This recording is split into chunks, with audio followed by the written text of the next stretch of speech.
Hello everyone, Abhinav Bansal again with you all.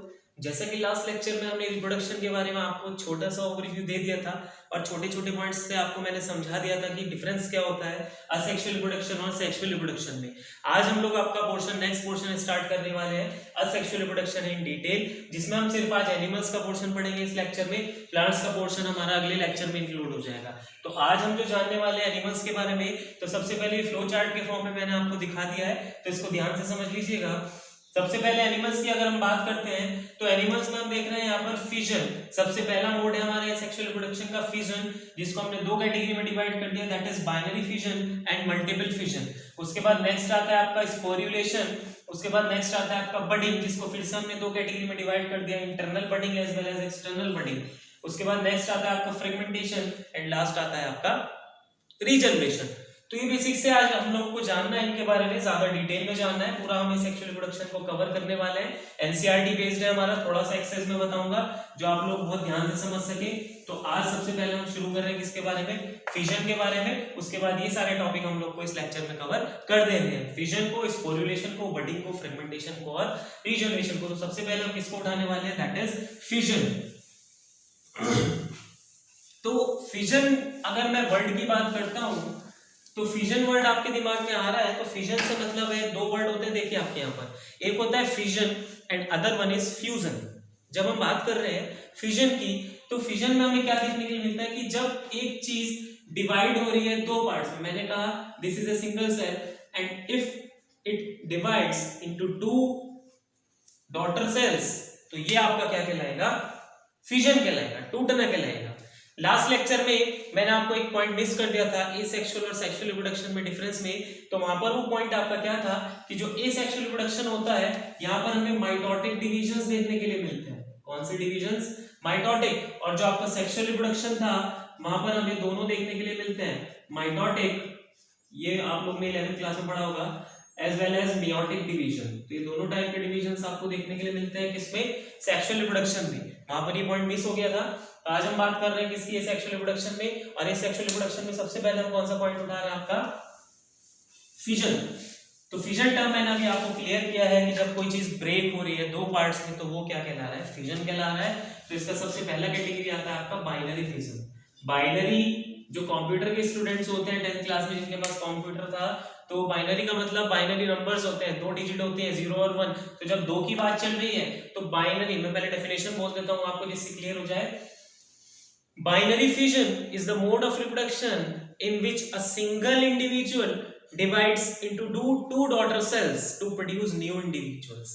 कि अगर एक इंडिविजुअल डिवाइड होके दो नए डॉटर सेल बना रहा है, तो वो टाइप का डिवीजन क्या कहला रहा है, बाइनरी फिजन कहला रहा है। लोअर ऑर्गेनिज्म में हमें देखने के लिए मिलता है, फिर भी मैं आपको डायग्रामेटिकली समझा देता हूं। If this is a amoeba cell, आपको पता है amoeba is a single celled organism. Amoeba cell divide करता है बाइनरी फिजन से। सबसे पहले क्या देखने के लिए मिलता है कि यहाँ पर ये डीपनिंग होने लगती है। यहाँ पर आपको जो दिख रहा है, ये जो दिख रहा है पॉइंट, यहाँ पर डीपनिंग होने लगती है। डीपनिंग मतलब जो साइटोप्लाज्म होता है वो अंदर की तरफ डीप इंडल्ज होने लगता है, दूसरा न्यूक्लियस भी आपका डिवाइड होना शुरू हो जाता है।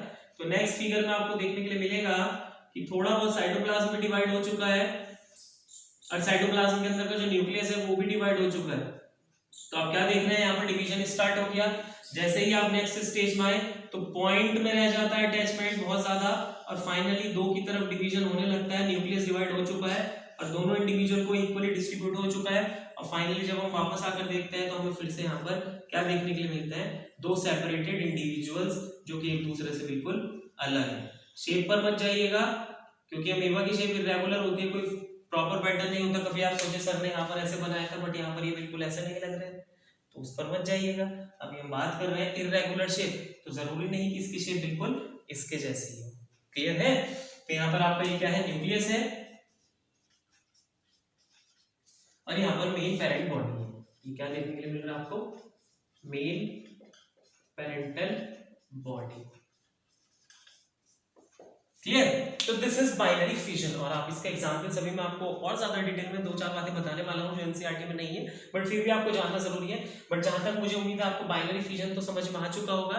तो binary fission is the mode of reproduction in which an organism divides and form two daughter individuals. एक ऑर्गेनिज्म डिवाइड होता है और दो डॉटर इंडिविजुअल्स बना लेता है। इस टाइप के मोड ऑफ रिप्रोडक्शन को हम क्या बोल रहे हैं? बाइनरी फिजन बोल रहे हैं। अभी मैं आपको इसके टाइप्स बता रहा हूं, सब टाइप्स, ध्यान से सुनिएगा। सबसे पहला आता है आपका इर्रेगुलर, या फिर इसको हम सिंपल भी बोल देते हैं। तो इर्रेगुलर आपने किसकी केस में देखा? अभी मैंने आपको बताया अमीबा, इसमें कोई प्रॉपर पैटर्न नहीं था, डिवाइड करने का कोई प्रॉपर पैटर्न नहीं था। तो ये किसकी केस में बताया मैंने आपको? अमीबा के। सिर्फ एग्जांपल समझिएगा। दूसरा आता है आपका लॉन्गिट्यूडिनल बाइनरी फिजन। कौन सा आता है? Longitudinal binary fission. Longitudinal term समझ में आती होगी, अभी बता दूं मैं आपको। लॉन्गिट्यूडिनल में एग्जांपल्स आते हैं आपकी यूग्लिना। लॉन्गिट्यूडिनल में एग्जांपल आता है यूग्लिना। फॉर एग्जांपल मैं आपको फिर से बता रहा हूं, if this is the organism, suppose ये हमारा ऑर्गेनिज्म है और ये डिवाइड कर रहा है बाइनरी फिजन से लॉन्गिट्यूडिनली, तो ये कंडीशन है, दो डिवाइड यहां पर हमारे हो जाएंगे। तो ये हमारा कैसा डिवीजन हुआ? Longitudinal binary fission. कैसा देखने के लिए मिलता है? Longitudinal binary fission. उसके बाद तीसरे की बात करते हैं, तो एक नया वर्ड आता है ऑब्लीक। ऑब्लीक का मतलब होता है, अगर मैं किसी चीज को, मैंने कहा this is the single thing, और अगर मैं इसको ये वाले सेक्शन से काट रहा हूं, ये टेढ़े वाले सेक्शन से, तो ये जो ऑफस्प्रिंग्स का डिवीजन हुआ है इस एंगल से होता है, तो इसको हम ऑब्लीक बोलते हैं। और ये किसमें देखने को मिलता है? गोनियोलेक्स में। गोनियोलेक्स अगर आपको याद हो 11th क्लास में आपने पढ़ा था, helps in the formation of red tides. अगर आपको याद हो तो क्या बनाता है? रेड टाइड्स बनाता है। बट जहां तक मुझे आप पर पूरा भरोसा है, आपको बिल्कुल याद नहीं होगा, क्योंकि 11th क्लास का है और आप 12th में अभी पास आउट हुए हैं, तो आप भूल जाइए आपको 11th क्लास का कुछ याद होगा। कुछ एक्स्ट्राऑर्डिनरी बच्चे होंगे तो बिल्कुल याद हो सकता है, बट एक बेसिक बच्चे को अगर ये याद होगा तो बहुत ही अच्छी बात है। आप भगवान को धन्यवाद दीजिए कि हाँ मुझे याद है, बहुत अच्छी बात है आपके लिए। उसके बाद फोर्थ आता है, दैट इज ट्रांसवर्स। ट्रांसवर्स में हमें एग्जाम्पल याद रखना है, पैरामीशियम। ट्रांसवर्स टर्म कुछ नहीं है, इसी पोर्शन को अगर इस एंगल से काटा जा रहा है, अगर इस एंगल से काटा जा रहा है और दो इक्वल हाफ में डिवाइड हो रहा है, तो ये आपका क्या कहलाएगा? Transverse type of binary fission का डिवीजन। तो आपके लिए सामने मैंने 4 इसके सब कैटेगरीज बना दिए बाइनरी फिजन के। सबसे पहला इरेगुलर, उसके बाद लॉन्गिट्यूडिनल, उसके बाद ऑब्लीक और उसके बाद ट्रांसवर्स। तो ये आप देख लीजिएगा इसको ध्यान से, अपने पास नोट्स बनाते चलिए, साथ साथ वीडियो को पॉज कर करके, जहां पर आपको दिख रहा है नोट्स बनाते चलिए। That is the best option, क्योंकि मैं इसको रब कर रहा हूं बार बार, क्योंकि इतना वो नहीं है कि मैं इसको रोकूं ज्यादा समय के लिए, क्योंकि वीडियो बहुत ज्यादा लेंथी हो जाएगा फिर। चलिए बाइनरी फिजन समझ आ गया। फिर से reminder, example, most importantly examples. तो एग्जांपल्स क्या क्या हैं? Amoeba in the case of irregular binary fission. उसके बाद लॉन्गिट्यूडिनल की जब हमने बात की, तो लॉन्गिट्यूडिनल के केस में क्या आता है? ये वाला सेक्शन, और जब ये वाला सेक्शन हम डिवाइड कर रहे हैं तो किसका किया हमने? यूग्लिना। फिर हमने किसका देखा? गोनियोलेक्स। तो हमने ये वाला सेक्शन लिया, ये वाला सेक्शन, और जब हम ये वाला सेक्शन ले रहे हैं दैट इज ट्रांसवर्स सेक्शन, तो that is in the case of paramecium. तो यहां पर हमारा खत्म होता है बाइनरी फिजन। उसके बाद सेकंड पार्ट आता है मल्टीपल फिजन।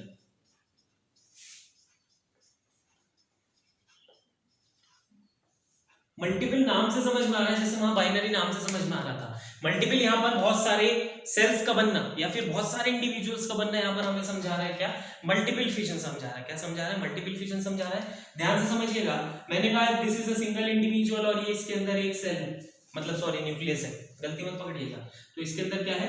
न्यूक्लियस है। ये आपका एक सेल है और इसके अंदर क्या है? न्यूक्लियस है। गलती पकड़ते हैं ना बच्चे को।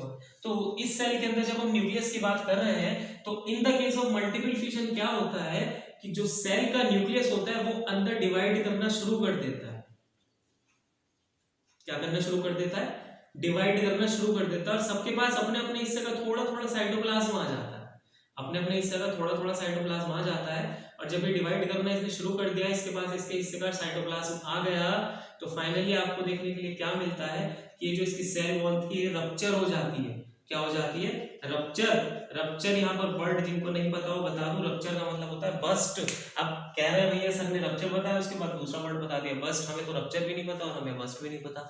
ऐसा नहीं है, रप्चर का मतलब होता है फटना किसी चीज का, और बस्ट का मतलब यही होता है। रप्चर का मतलब ये जो लेयर होती है टूट जाती है, और जब ये लेयर टूट जाएगी तो ये सारे इंडिविजुअल सेल्स बाहर आ जाएंगे और बाहर आकर इंडिविजुअली सर्वाइव करेंगे और फिर आपके खून में घूमेंगे और आपके खून में घूम के आपको बीमारी करेंगे। और कौन सी बीमारी करेंगे?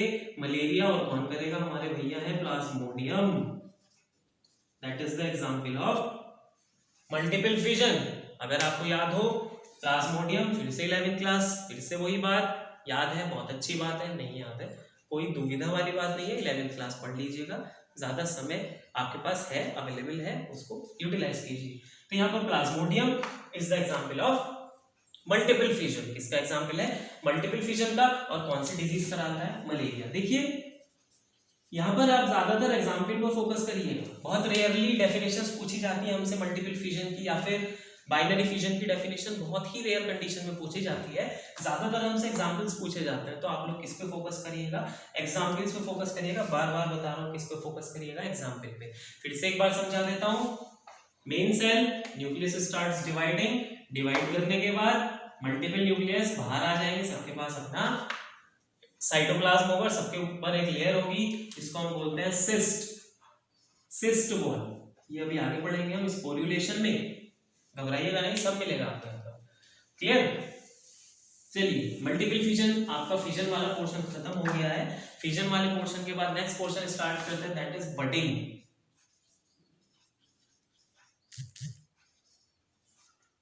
ये हमारा नेक्स्ट पोर्शन आता है, क्या कहलाता है? बडिंग। देखिए बड क्या होती है, अगर आपने प्लांट्स के बारे में पढ़ा होगा तो कोई भी आउटग्रोथ जो किसी भी बॉडी से आउट ग्रोथ हो रही है उसको हम बड बोल देते हैं। तो अगर एक इंडिविजुअल से दूसरा इंडिविजुअल उसी बॉडी से एक आउट ग्रोथ बना के बढ़ रहा है या प्रोड्यूस हो रहा है तो that method is known as budding.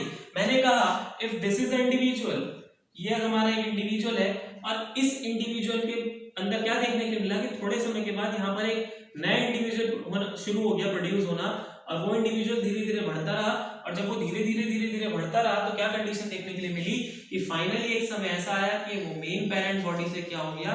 Detach हो गया। मेन पेरेंट बॉडी से क्या हो गया? डिटैच हो गया। डिटैच का मतलब यहाँ पर क्या है? अलग हो जाना। डिटैच का मतलब क्या है? अलग हो जाना। तो मेन पेरेंट बॉडी से डिटैच हो गया और डिटैच होने के बाद उसने अपना इंडिविजुअल लाइफ जीना शुरू कर दिया। तो this type of mode of reproduction is known as budding. क्या कहलाता है? बडिंग कहलाता है। फिर से मैं डेफिनेशन बोल रहा हूं, ध्यान से सुन लीजिएगा।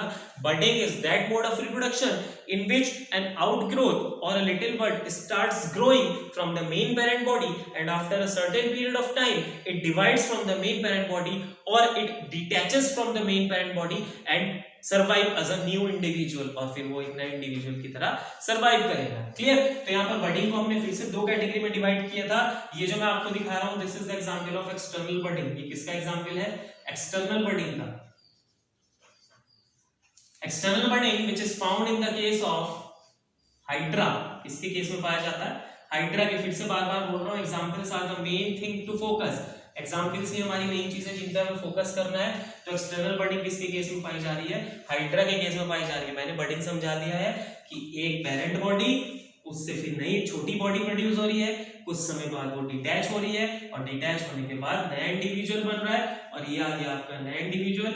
ये रहे छोटे बेटा और ये रहे इनके पापा या मम्मी, कुछ भी कह लीजिए क्योंकि ये तो सिंगल पेरेंट है, ना पापा कहिएगा ना मम्मी कहिएगा, सिंगल पेरेंट है। तो यहाँ से ये क्या बन गया? आपका न्यू बेबी फॉर्म। और यहाँ पर डॉटर क्यों कह रहे हैं? क्योंकि डॉटर इसलिए कह रहे हैं क्योंकि आगे चल के ये भी किसी ना किसी को जन्म देंगी, और जन्म देने का अधिकार सिर्फ किसको दिया है? माता जी को दिया है। तो ये माता जी हो गई और इनकी बेटी जी हो गई। क्लियर? तो ये आपको इंपॉर्टेंट बात समझ में आ गई होगी। एक्सटर्नल बडिंग के एग्जांपल्स आपको दो मैंने बता दिए, हाइड्रा बता दिया है, और दूसरा एग्जांपल आता है इसका ईस्ट। देखिए ईस्ट और हाइड्रा में सिर्फ छोटा सा डिफरेंस है। हाइड्रा में जब ये फुल्ली मैच्योर होती है तभी इसके ऊपर दूसरी बड आती है, बट ईस्ट में क्या देखने के लिए मिलता है? मैंने कहा ये ईस्ट है, ये सिंगल सेल है, इसके ऊपर ये दूसरा ईस्ट का सेल आ गया, ये तीसरा आ गया, ये चौथा आ गया, ये पांचवा आ गया, ऐसे करके बडिंग होती चली जाती है। ऐसा नहीं कि जब ये मैच्योर होगा तभी दूसरा आएगा, इसके ऊपर दूसरा दूसरा दूसरा, इसका मतलब बडिंग कॉन्टिन्यूअस होती रहती है। और ये जो स्टेज इसमें आप देख रहे हैं जब बड लगी हुई है इसके ऊपर, this is known as torula stage. ये क्या कहलाता है?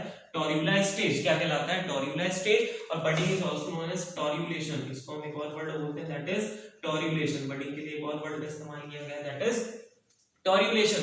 तो यहाँ पर आप समझ चुके होंगे this is the example of east. ये किसका एग्जांपल है? ईस्ट का एग्जांपल है। और ये किसका एग्जांपल है? हाइड्रा का एग्जांपल है। क्लियर है? तो ये बेसिक सी बात आपको समझ में आ चुकी होगी। बडिंग एक्सटर्नल मैंने आपको एग्जांपल भी बता दिया है। अगर बडिंग इंटरनल की बात करते हैं, इसकी बात करते हैं इंटरनल बडिंग की, तो internal budding is found in the case of sponges. और स्पॉन्जेस में भी कौन सा ऑर्गेनिज्म में पाई जाती है? स्पॉन्जिला। किसमें पाई जाती है? स्पॉन्जिला। फिर से मैं समझा देता हूं, इसको हटा रहा हूं। तो फाइनली स्पॉन्जेस, जब हम किसी भी स्पॉन्ज के डायग्राम की बात करते हैं तो ये डायग्राम हमारे सामने आ रहा है। This is the basic diagram of sponge. तो ये इसकी वॉल होती है, ये इसकी आउटर वॉल है। अगर हम स्पॉन्ज की बात कर रहे हैं तो इसी आउटर वॉल में हमें सबमर्ज्ड बर्ड्स दिखती है। क्या दिखती है? बर्ड्स दिखती है। और यही बर्ड्स आपकी क्या कहलाती है? अभी बताऊंगा इनका नाम, घबराइए नहीं। ये जो बर्ड्स आपको दिख रही है these are the internal buds. ये कैसी बर्ड है? इंटरनल बर्ड्स है। कैसी बर्ड है? इंटरनल बर्ड्स है। और इसी बर्ड को हम बोलते हैं जम्यूल। क्या बोलते हैं?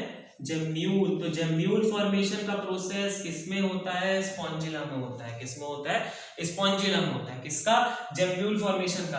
अब अगर इसके डायग्राम को थोड़ा बड़ा करके बनाया होगा तो ध्यान से समझिएगा। This is a basic diagram of a gemmule. Gemmule का अगर एक डायग्राम में आपको समझाऊं तो यहाँ पर ये जम्यूल का डायग्राम है। किसका? जम्यूल का।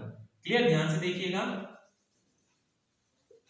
This is the basic diagram of gemmule. इसके अंदर आपको छोटे छोटे सेल्स देखने के लिए मिलते हैं, स्पेशलाइज्ड सेल्स, जो आगे चल के नया पैरेंट फॉर्म करते हैं या फिर नया स्पॉन्ज बनाते हैं। यही वो सेल्स हैं जो आगे चल के स्पॉन्ज का फॉर्मेशन करने वाले हैं। यही वो सेल्स हैं जो आगे चल के किसका फॉर्मेशन करने वाले हैं? स्पॉन्ज का फॉर्मेशन करने वाले हैं। तो फाइनली आप यहाँ पर क्या देख रहे हैं? There is a group of cells. और ये ग्रुप ऑफ सेल्स आपका क्या कहलाता है? Specialised cells are known as archaeocytes. क्या कहलाते हैं? Archaeocytes. these cells are known as archaeocytes। ये सेल्स क्या कहला रहे हैं? आर्कियोसाइट्स कहला रहे हैं। और ये जो ओपनिंग आप देख रहे हैं this opening is known as micropyle. ये ओपनिंग क्या कहला रही है आपकी? माइक्रोपाइल कहला रही है। और यहाँ पर आपको छोटे छोटे स्ट्रैंड्स लाइक स्ट्रक्चर्स देखने के लिए मिलते हैं। And these strands are known as spicules, जो इसकी प्रोटेक्शन में मदद करते हैं। किसमें मदद करते हैं? प्रोटेक्शंस में। और these structures are known as spicules. ये क्या कहलाते हैं? स्पीक्यूल्स कहलाते हैं, जो इसकी प्रोटेक्शन में मदद करते हैं। अब ये इसको हमने जूम करके यहाँ पर बना दिया। तो ये क्या है आपका? है कि this is the structure of gemmule. किसका स्ट्रक्चर है? जम्यूल का। और किसमें बनता है? ये स्पॉन्जेस में। स्पॉन्जेस में बनता है। और जब फेवरेबल कंडीशंस नहीं होती तब बनता है, क्योंकि ये इसको प्रोटेक्ट करता है हार्मफुल कंडीशंस में। और जब फेवरेबल आती है तो ये यहाँ से मेन पैरेंट बॉडी से बाहर निकल कर आ जाती है। और ये जो सेल्स हैं ये इस माइक्रोपाइलर एंड से बाहर निकल कर आते हैं। और इस माइक्रोपाइलर एंड से बाहर निकल कर आने के बाद इंडिविजुअल लाइफ को सर्वाइव करते हैं। तो ये हर एक सेल जो आपको दिख रहा है मल्टीपल आपके स्पॉन्जिला का फॉर्मेशन करता है। तो this is the basic about the budding. जहां तक मुझे उम्मीद है आपको बडिंग भी समझ में आ गया होगा। नहीं समझ में आया थोड़ा सा लेक्चर को रिमाइंड कीजिए, फिर से लाइए, बहुत अच्छी तरीके से समझ में आ जाएगा। क्योंकि ज्यादा फास्ट नहीं चल रहा हूँ, स्लोली बता रहा हूँ। जो बोल रहा हूँ उस पर ध्यान दीजिएगा, साथ साथ डायग्राम पे ध्यान दीजिएगा। तो क्वेश्चन एग्जाम में पूछा जाता है gemmule formation takes place in, fill in the blanks करके पूछ सकते हैं। तो आप लिख दीजिएगा स्पॉन्जेस और स्पॉन्जिला। कि जम्यूल फॉर्मेशन किस में होता है? स्पॉन्जेस में होता है या फिर स्पॉन्जिला में होता है। तो ये बेसिक चीज आपको समझ आ गई, कोई ज्यादा डाउटफुल नहीं है। चलिए आगे बढ़ते हैं। इसको आप देख लीजिएगा एक बार, वीडियो पॉज करके डायग्राम देख लीजिएगा, ध्यान से समझ लीजिएगा। वीडियो को पॉज करके आगे बढ़ते हैं। That is sporulation, which is our next mode of asexual reproduction, that is sporulation. ये सीरीज देखने के बाद, लेक्चर देखने के बाद आप बुक रीडिंग जरूर करें, क्योंकि बुक रीडिंग करेंगे तभी आपको समझ में आएगा क्या क्या पढ़ाया गया था। क्लियर? तो आप यहाँ पर देख रहे हैं स्पोरुलेशन। जब बात चल रही है स्पोरुलेशन की, तो sporulation is the process of spore formation. सबसे पहले डेफिनेशन पर जाते हैं। That is sporulation is the process of spore formation. Sporulation किसका प्रोसेस है? स्पोर फॉर्मेशन का प्रोसेस है। अब स्पोर क्या चीज है? अब स्पोर समझने के लिए क्या जरूरी है आपको जानना? 11वीं क्लास में आपने पढ़ा होगा एक मोल्ड होती है, दैट इज राइजोपस, फंजाई को बोलते हैं। तो वहां पर आपने एक स्ट्रक्चर पढ़ा होगा ये वाला, ये स्ट्रक्चर्स पढ़े होंगे आपने, दैट इज स्पोरेंजियम, और आपने ये भी पढ़ा होगा कि इसके अंदर छोटे छोटे स्ट्रक्चर्स होते हैं जिनको हम स्पोर्स बोलते हैं, और जब फेवरेबल कंडीशंस आती है ये वॉल रप्चर होकर बाहर सारे स्पोर्स निकल आते हैं, and every spore give rise to a new plant. हर स्पोर एक नए इंडिविजुअल को बनाता है। क्लियर? तो अब हम समझेंगे क्या कंसेप्ट है। देखिए स्पोर फॉर्मेशन में क्या होता है, एक स्पेशलाइज्ड स्ट्रक्चर होता है, जो बैग लाइक स्ट्रक्चर आप देख रहे हैं, this structure is known as sporangium. इस स्ट्रक्चर को हम क्या बोलते हैं, स्पोरेंजियम बोलते हैं। और इनके अंदर जो माइन्यूट स्ट्रक्चर्स दिख रहे हैं आपको, these structures are known as spores. और ये जो माइन्यूट स्ट्रक्चर्स आप देख रहे हैं इनको हम क्या कहते हैं, स्पोर्स कहते हैं। तो sporulation is the process in which the cells of the sporangium undergone mitotic as well as meiotic division। कोई सा भी डिवीजन हो सकता है, माइटोटिक भी हो सकता है, मियोटिक भी हो सकता है। ये किस पे डिपेंड करेगा कि उस इंडिविजुअल की लाइफ साइकिल कैसी है, उस पे डिपेंड करेगा। तो माइटोटिक भी हो सकता है, मियोटिक भी हो सकता है। तो फिर जो स्ट्रक्चर्स फॉर्म होते हैं वो क्या कहलाते हैं, आपके स्पोर्स कहलाते हैं। तो कहने का मतलब है ये स्पोर्स N भी हो सकते हैं और 2n भी हो सकते हैं, कोई भी कंडीशन हो सकती है, n भी हो सकते हैं और 2n भी हो सकते हैं। तो n बनेगा आपका किससे, अगर n से n बनाना है तो माइटोटिक डिवीजन, और n से मतलब 2n से n बनना है तो मियोटिक डिवीजन, मतलब हाफ हो जाना। ये सब आपने 11th क्लास में पढ़ा होगा। तो spore formation is a process in which specialized structures known as spores are formed under unfavorable condition। इसमें सबसे ज्यादा देखिए यहाँ पर मैं इंपॉर्टेंट आपको बता रहा हूँ, सबसे ज्यादा इंपॉर्टेंट चीज क्या है कि क्वेश्चन पूछा जाता है कि how spore formation is beneficial to us और animals which is undergoing this process. मतलब उन एनिमल्स के लिए क्या फायदे की चीज है कि जो स्पोर फॉर्मेशन वो कर रहे हैं। तो यहां पर मैं आपको उसका फायदा बता रहा हूं कि मैंने कहा दिस इज द स्पोर, तो ये जो स्पोर के ऊपर ये वॉल होती है, इस वॉल को हम सिस्ट बोलते हैं। क्या बोलते हैं, सिस्ट बोलते हैं। तो ये सिस्ट लेयर जो होती है बहुत ज्यादा ऐसी बनी होती है कि ये आराम से किसी भी चीज से डिग्रेड नहीं होती।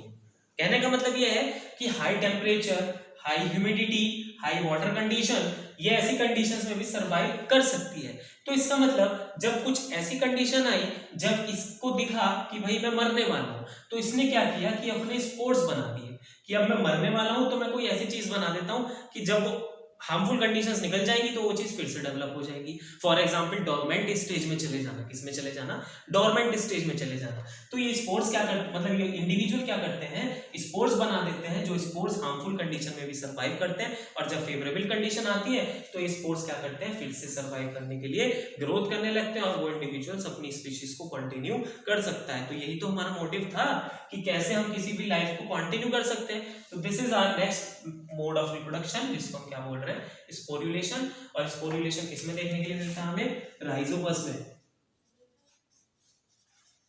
Which is a fungi.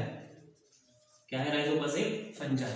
Clear? This is the example. तो आप साथ साथ लिखते रहिएगा जिससे कि आपको बहुत ज्यादा क्लियर हो जाए। तो हमारे सामने मैंने आपको क्या क्या बता दिया है, फिजन बता दिया है, बाइनरी मल्टीपल, फिजन बाइनरी के भी टाइप बता दिया है, मल्टीपल के भी टाइप बता दिए मैंने आपको। उसके बाद मैंने आपको बताया बडिंग, बडिंग में एक्सटर्नल इंटरनल दोनों बता दिए। उसके बाद स्पोरुलेशन आता है आपका, दैट इज स्पोर फॉर्मेशन। और उसके बाद आपका नेक्स्ट आता है दैट इज फ्रेगमेंटेशन। नेक्स्ट आता है फ्रेगमेंटेशन और रीजनरेशन। दो चीजें बचती है, लेक्चर खत्म हो जाएगा आपका। तो फ्रेगमेंटेशन टर्म नाम में आ जाइए, हर चीज अपना नाम खुद बता देती है। मैं कह रहा हूं फ्रेगमेंटेशन, तो फ्रेगमेंट का मतलब होता है छोटे छोटे पार्ट्स, फ्रेगमेंट्स का मतलब क्या होता है, छोटे छोटे पार्ट्स। तो जब हम छोटे छोटे पार्ट्स की बात कर रहे हैं तो इसको हम एग्जांपल से समझते हैं फ्रेगमेंटेशन का। और फ्रेगमेंटेशन का एक कॉमन एग्जांपल है हमारे पास, that is an algae.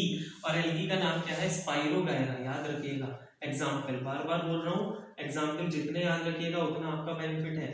That is spirogyra. कौन सा एग्जांपल है इसका, spirogyra, which is a algae.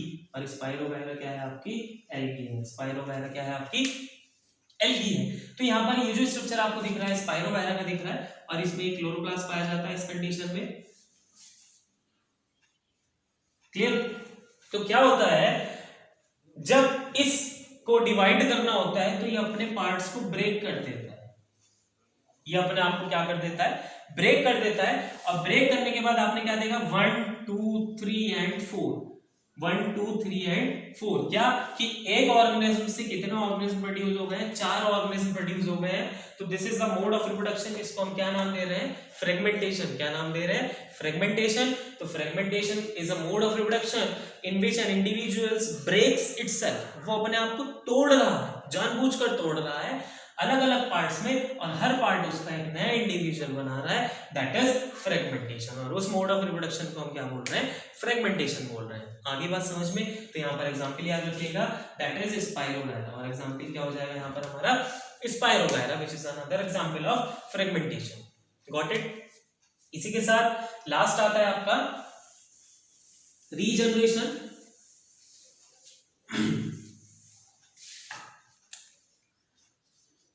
Last topic है, उसके बाद नेक्स्ट लेक्चर में हम प्लांट्स के बारे में स्टडी करेंगे। रीजनरेशन, तो रीजनरेशन नाम से समझ रहे हैं आप, रीजनरेट मतलब किसी चीज को दोबारा बनाना, किसी चीज को दोबारा प्रोड्यूस करना, आपका क्या कहला रहा है, रीजनरेशन कहला रहा है। तो जब हम रीजनरेशन की बात कर रहे हैं, तो रीजनरेशन में आप एक बहुत इंपॉर्टेंट चीज याद रखिएगा, it is not a actual mode of reproduction, but फिर भी दे रखा है, ये एक्चुअल मोड नहीं है किसी भी रिप्रोडक्शन का, बट फिर भी हमें यहाँ पर गिवन है तो हमें पढ़ना पड़ता है। बट हम क्यों कह रहे हैं, क्यों नहीं है, हम समझेंगे इस चीज को। पहले मैं एग्जांपल बता देता हूं, इसका जो एग्जांपल है आपका, that is planaria. The example of regeneration is planaria, मतलब किसमें देखने के लिए मिलता है, प्लेनेरिया में देखने के लिए मिलता है। और थोड़ा बहुत अगर हम बात करें तो आप लिजार्ड में भी देख लेते हैं। लिजार्ड में आप देखते हैं कि उसकी जो टेल होती है वो टूटने के बाद फिर से रीजनरेट हो जाती है। भाई आपने लिजार्ड देखी और आपने उसको चप्पल से फेंक के मारा और उसकी पूंछ टूट गई, आपने सोचा कि मेरा निशाना बहुत अच्छा है कि मैं शूटिंग चैंपियन क्यों ना बन जाऊं, तो ऐसा नहीं था, वो पूंछ उसके द्वारा खुद ही तोड़ी गई थी, जिससे कि आप उस पूंछ को देखने में लगे इतने वो वहां से कट ले, वहां से निकल ले और वो बच जाए, मतलब वो मेथड है उसका सर्वाइवल का। तो उसमें भी थोड़ा बहुत देखने को मिलता है, बट यहाँ पर हम बात कर रहे हैं किसकी, प्लेनेरिया की। तो suppose this is a planaria and it breaks into parts accidentally. Fragmentation में हमने क्या जाना था कि वो अपने आप को खुद तोड़ता है, बट रीजनरेशन में हम क्या समझते हैं कि ये अपने आप को खुद नहीं तोड़ता है, एक्सीडेंटली अगर ये टूट जाए, मान लीजिए किसी चीज से टकरा जाए और ब्रेक हो जाए, उस कंडीशन में हमें क्या देखने के लिए मिलता है कि इसका हर इंडिविजुअल पार्ट एक नया पोर्शन बना लेता है। मैंने कहा ये वाला पोर्शन इतना लेफ्ट हो गया था और ये वाला पोर्शन इतना लेफ्ट हो गया था और ये वाला पोर्शन इतना लेफ्ट हो गया था। तो हमें क्या देखने के लिए मिला कि कुछ समय बाद इसने भी अपने आप को कंप्लीट कर लिया, इसने भी अपने आप को कंप्लीट कर लिया और इसने भी अपने आप को कंप्लीट कर लिया। तो आपने क्या देखा कि एक प्लेनेरिया इंडिविजुअल से यहाँ पर 3 प्लेनेरिया इंडिविजुअल्स बन गए, but it is only accidentally, मतलब अगर ये एक्सीडेंटली ब्रेक हो जाता है, ये जानबूझकर ब्रेक होगा नहीं, दैट इज व्हाई हम इसको रीजनरेशन को एक मोड ऑफ रिप्रोडक्शन नहीं बोलते हैं। यही हमारा मेन रीजन था।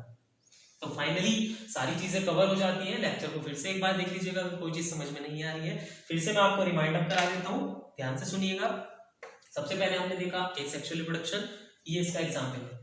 सबसे पहले हमने देखा एसेक्सुअल रिप्रोडक्शन। एसेक्सुअल रिप्रोडक्शन क्या होता है, जिसमें एक पेरेंट इन्वॉल्व होता है। पिछले लेक्चर में हमने आपको बताया था क्लोन्स का फॉर्मेशन होता है। उसके बाद हमने देखा फिजन, फिजन के type binary as well as multiple.